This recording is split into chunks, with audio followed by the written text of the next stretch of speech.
Thursday, the 11th of April.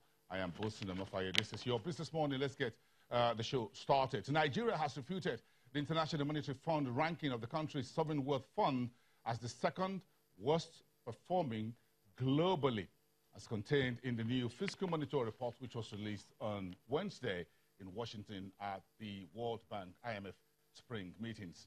The International Monetary Fund says the index ranking compiled was compiled using corporate governance and transparency scores of sovereign wealth funds and the size of assets as a percentage of 2016 GDP of the countries surveyed.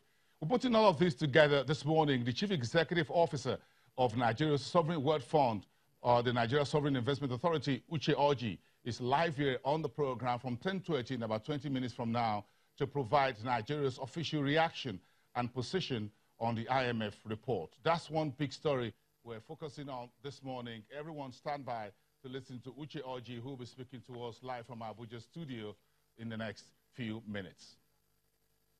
Meantime, Nigeria's Industry, Trade and Investment says plans are ongoing to increase the country's manufacturing output to 20% of the GDP within the next 6 years using the creation of special economic zones.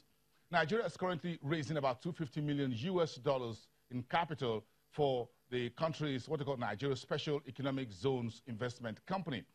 The idea is to double the country's equity within this arrangement to $500 million over the next 4 years. The new investment, which has been sought by Nigeria via the Ministry of Industry, Trade and Investment, will be the country's counterpart equity, which is 25% in the arrangement, of course largely more of a PPP, with a promised counterpart funding, which Nigeria says has been pledged by the African Development Bank, the Africa Export-Import Bank, that's based in Cairo, the Africa Finance Corporation, which is headquartered in Nigeria, and of course the Nigeria Sovereign Investment Authority, the NSIA, in partnership with 2 Chinese investment groups.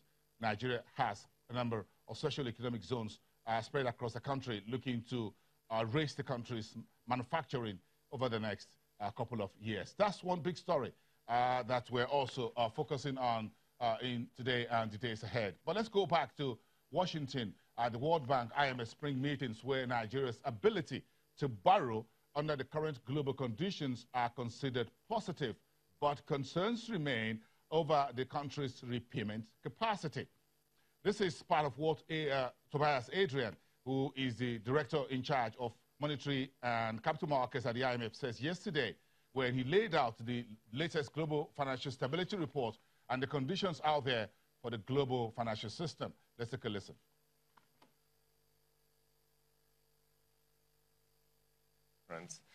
After years of economic expansion, global growth is slowing, sparking concerns about a deeper downturn. The credit cycle is maturing, financial vulnerabilities continue to build in many countries and could amplify a slowdown. Over the past 6 months, financial conditions have been on a roller coaster, tightening sharply at the end of 2018 as downside risks to global growth increased. A dovish shift in monetary policy supported the easing of financial conditions, mitigating short-term downside risks to global growth. Yet downside risks to growth in the medium term remain elevated. Under an adverse scenario, global growth could be negative 3 years from now. This means that policymakers should take careful steps to limit the buildup of financial imbalances, even as they focus on avoiding sharper economic slowdowns in the near term. Today's report launches a new framework for the comprehensive and systematic assessment of balance sheet vulnerabilities.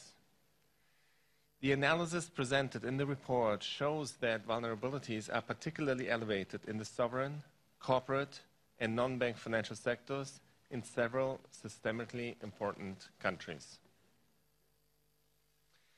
Furthermore, the report provides an in-depth analysis of a number of specific vulnerabilities. In advanced economies, corporate debt and financial risk-taking have increased, the creditworthiness of borrowers has deteriorated, so-called leveraged loans to highly indebted borrowers continue to be of particular concern. In the euro area, fiscal challenges remain in countries that have worries about the sovereign financial sector nexus. If sovereign yields were to rise sharply, banks with large holdings of government debt could face significant losses. Insurance companies could also face losses on their bond portfolios. In China, authorities face a difficult trade-off between supporting growth in the face of external shocks and containing leverage through regulatory tightening.